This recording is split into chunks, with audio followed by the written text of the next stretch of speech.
On the back side of our graphing quadratics, we have some different quadratics in standard form, and we must either get our quadratic equation in factored form or vertex form to be able to graph. So in number 5, let's do number 5 in factored form.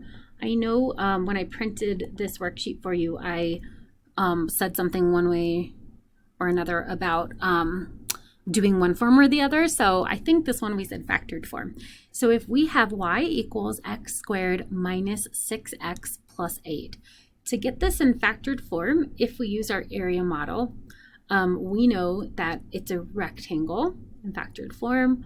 I'm looking for numbers that have a product of negative 8x squared. Because I'm looking diagonally through my area model, and I need those numbers to have a sum of negative 6. So, oops, you know what? I lied. I need them to have a product of positive 8x squared. I just miscopied. That was a plus 8. I think I was looking at the 6. So we need a factors of 8 that have a sum of negative 6. And so what about if we had a negative 4x and a negative 2x? All right, so adding those together, we get a negative 6x. Multiplying those, we get a positive 8x squared. So our area model is good to go. When we pull out our greatest common factor, I know from x squared, I can only pull out an x and an x. So across my top row, I'd be left with a minus 4. Going down my column, I'd have a minus 2. So in factored form, our same equation from the top becomes x minus 4 times x minus 2.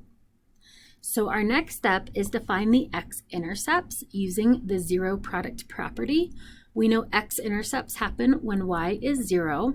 So if I set these two factors equal to 0, I'm looking for any value that would cause either factor to become 0. So this will happen at positive 4 and at positive 2. So those are our x-intercepts. I'm going to go ahead and put them on our graph. So then the next thing I would do is find my line of symmetry. And we said the line of symmetry is the x value that's exactly in between those numbers. So x equals 3, or visually I could just see on my graph that at x equals 3, I'm right in between. And then to find our vertex, we know that the x-coordinate of the vertex is the location of our line of symmetry. The vertex is the only point in the parabola that's on our line of symmetry.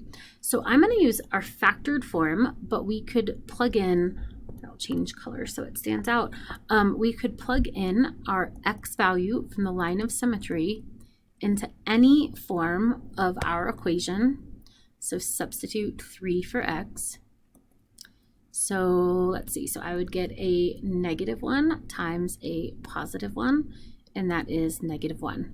So our vertex is where x equals 3 and y equals negative 1.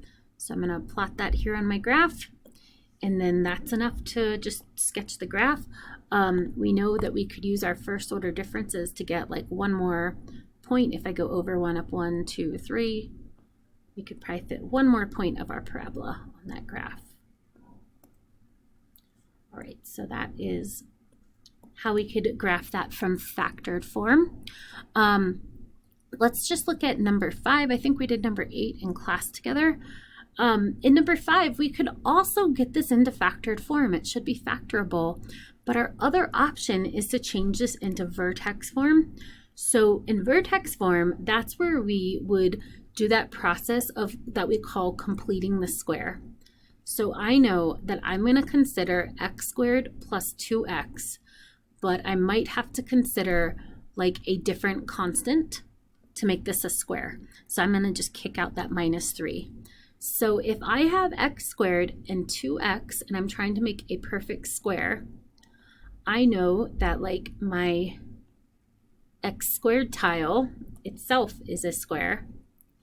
And then if I have two x tiles, I know one of them would have to go to the right and one of them would have to go to the bottom. So then if I think how many 1 tiles would I need? I would just need 1 to complete the square. So we would need to have a positive 1 in here to complete the square, but we started with a deficit of 3. So one way that we could do this in class, like you might have seen a few different ways, we know that this would be represented by x plus 1 squared. And if I look at my area model, x plus 1 squared is x squared plus 2x plus positive 1. But what we have in our equation is x squared plus 2x minus 3. So to make this constant a negative 3, I would have to subtract 4 from my constant. 1 minus 4 is negative 3, which means I would have to subtract 4 on both sides of this equation.